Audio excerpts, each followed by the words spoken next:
আসেন আলাপ করি ভারত কিভাবে শত্রু দেশে কাজ করে। আপনারা জানেন যে কৌটিল্যর দর্শন মতে ভারত তার পররাষ্ট্রনীতি তৈরি করে এবং সেই অনুযায়ী কাজ করে, তার কৌশল ঠিক করে। বাংলাদেশের মতো একটা দেশ যেখানে তার দাসী হাসিনাকে সরায় প্রফেসর ইউনূস আসিছে ক্ষমতায়, সেই সরকারকে সে কিভাবে বিপদে ফেলবে তার নিদান সে কৌটিল্য থেকে খুঁজবে। তার নিদান কলে কৌটিল্য দিয়াও গেছে। আসেন দেখি ভারত এটা প্রয়োগ করতেছে কিনা। এটা লম্বা আলোচনা, ভয় নাই, মজা পাবেন, চিনতে পারবেন কিছু নতুন শত্রু, আর তার সাথে আগামী শত্রুদেরকে মোকাবেলা করার কিছু রসদও পাইবেন। আল্লাহর নামে শুরু করি। কৌটিল্য তার অর্থশাস্ত্রে গুপ্তচর বৃত্তির একটা আলাদা অধ্যায় রাখছে। এই গোয়েন্দাগিরি বা গুপ্তচর বৃত্তিকে বলছেন গুড়ো পুরুষ। গুড়ো পুরুষ সংস্কৃত বাংলা আর কি। তবে আমরা বোঝার সুবিধার্থে গোয়েন্দা বা টিকটিকি বা রয়্যাল এজেন্ট বা ভারতের দালাল হিসাবে বলবো, একই জিনিস আর কি। কৌটিল্য অন্য রাজার ক্ষেত্রে বা শত্রু রাজার ক্ষেত্রে বা তার দেশে গোয়েন্দা কার্যক্রমের জন্য 4 ধরনের গোষ্ঠীকে মূল টার্গেট হিসেবে বিবেচনা করে। 4 ধরন: ক্রুদ্ধবর্গ, ভীতবর্গ, লুব্ধবর্গ, মানিবর্গ। ভয় পায়েন না, সহজে বুঝায় বলবো। প্রথমে দেখি ক্রুদ্ধবর্গ খারা।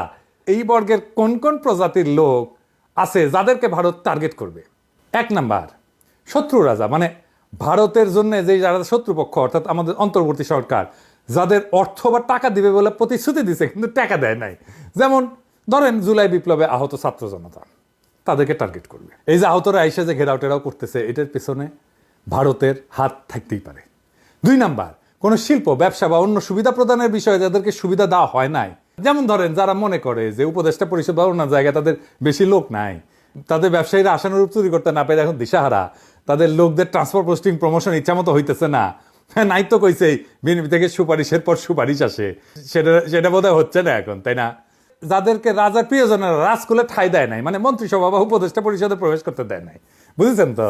এরপরে আছে রাজার আদেশে যারা প্রবাসে সংক্ষুব্ধ অবস্থায় জীবনযাপন করছেন। এটা বোঝা খুবই সহজ। যে নবনীতা, বমিতিয়াল, হ্যাঁ, আরিফ, জেপ টিকটিকি, আসাদ নূর, এরা সবাই আবার নতুন কিছু পাগলের আমদানি হয়েছে, যাদের সাথে ওই যে আমার কাটাল রানী রাতে আড্ডা দেয় আর কি, আইতে যে আড্ডা দেয়, এই যে বুঝেছে।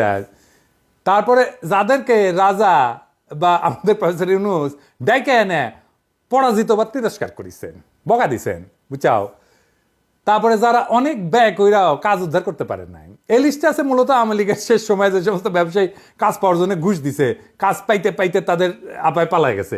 সো সেই সমস্ত ব্যবসায়ী ছাত্র জনতা বিপ্লবের সময় হাসিনারে তেল দিতে তার কার্যালয়ে গিয়া ভয় নাই আপা, ভয় নাই আপা বলে আসছে না, তাদের ব্যাপারে সাবধান। তারা ভারতের গুপ্ত এজেন্ট হওয়ার সম্ভাবনা প্রবল। ইউনিট সরকারের কাছে গিয়া যারা কোনো ধান্দা করতে পারে নাই, তারাও আছে এর মধ্যে। এরপরে আছে যারা নিজ যোগ্যতা অনুযায়ী কাজ দেওয়া হচ্ছে না বলে মনে করে, তারা এটা মনে করায় দিই আর কি। আমি পররাষ্ট্র ক্যাডারের সমস্যা নিয়ে ভিডিও করেছিলাম না, যে এটা এই জন্যে তাদের সমস্যা এখন অনেক সমাধান হয়েছে আলহামদুলিল্লাহ। আরও কিছু আছে, সেটা আরেকদিন বলবো নি। কিন্তু সবচেয়ে গুরুত্বপূর্ণ হইল ক্যাডারে দ্বন্দ্বের সমাধান করা।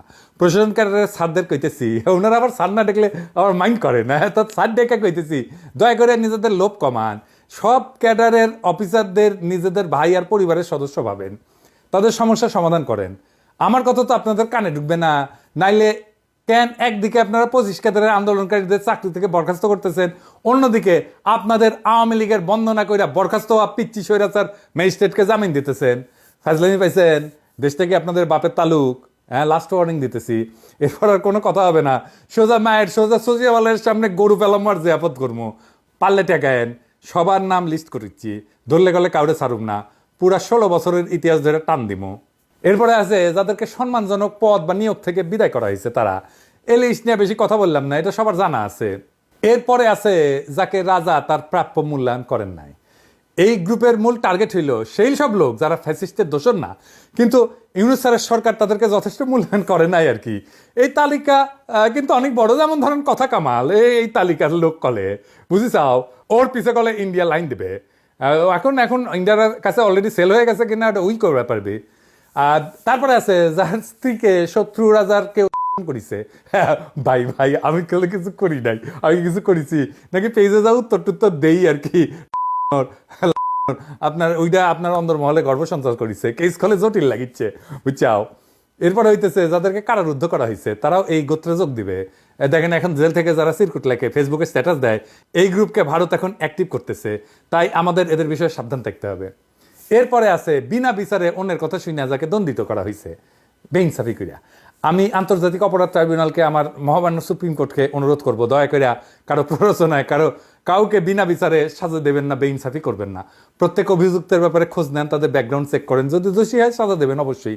অনেক ভালো লোক আছে যারা কিছুই করে নাই কিন্তু তাদেরকে হয়রানিমূলক মামলা দেওয়া হইতেছে। এই বিপ্লবী চেতনার নাম কইয়া কেউ যেন তাদেরকে ফাঁসিয়া দিতে না পারে, এটা একটু দেখবেন। পুলিশ বাহিনী, আপনাদেরকে বলতেছি, আপনারা আওয়ামী দুর্বৃত্তদের কোনো মামলায় বাজ বিচার না করিয়া ঢুকাইতেছেন। আপনাদের বললে বলেন স্যার এটা তো দুর্বৃত্ত, এর মামলায় ঢুকাবো না। মামলায় ঢুকাবেন, অবশ্যই ঢুকাবেন, কিন্তু হাওয়াই মামলায় না।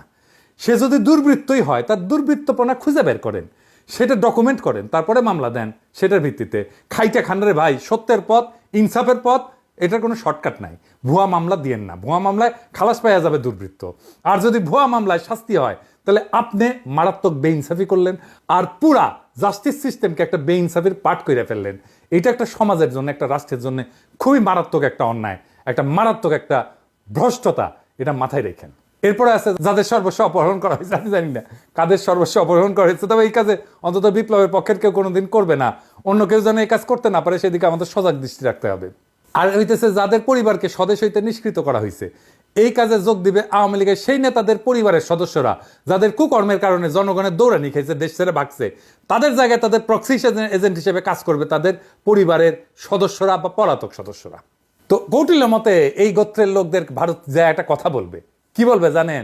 সে বলবে যে প্রমত্ত হাতি যেমন সামনে জাপায় তাই নষ্ট করে, তেমনি এই অন্ধ রাজা মানে প্রফেসর ইউনূস রাজনীতি করার যোগ্যতা হারাইছেন। অজ্ঞ মন্ত্রীদের দ্বারা পরিচালিত এই রাজা মানে প্রফেসর ইউনূসের সরকার সবাইকে শেষ করে দেওয়ার জন্যই উদ্যত হয়েছে। এই বইলা ভারতের গোয়েন্দারা বলবে যে এই রাজার প্রতি আপনারা অনাস্থা তৈরি করেন, না হলে এই রাজা মানে প্রফেসর ইউনূসের সরকার আপনাদের ক্ষতি করবে। এখন কি আপনারা এই ক্যাম্পেইন, প্রফেসর ইউনূসের ক্যাম্পেইনের সাথে এই কথাগুলোর মিল খুঁজে পান? কাদের সাথে ভারতের এনগেজমেন্ট হয়েছে বুঝতে পারবেন এখন আমার কথার সাথে মিল করে করে যদি খুঁজেন, তাহলেই বুঝবেন কার সাথে ভারতের এনগেজমেন্ট হয়ে গেছে।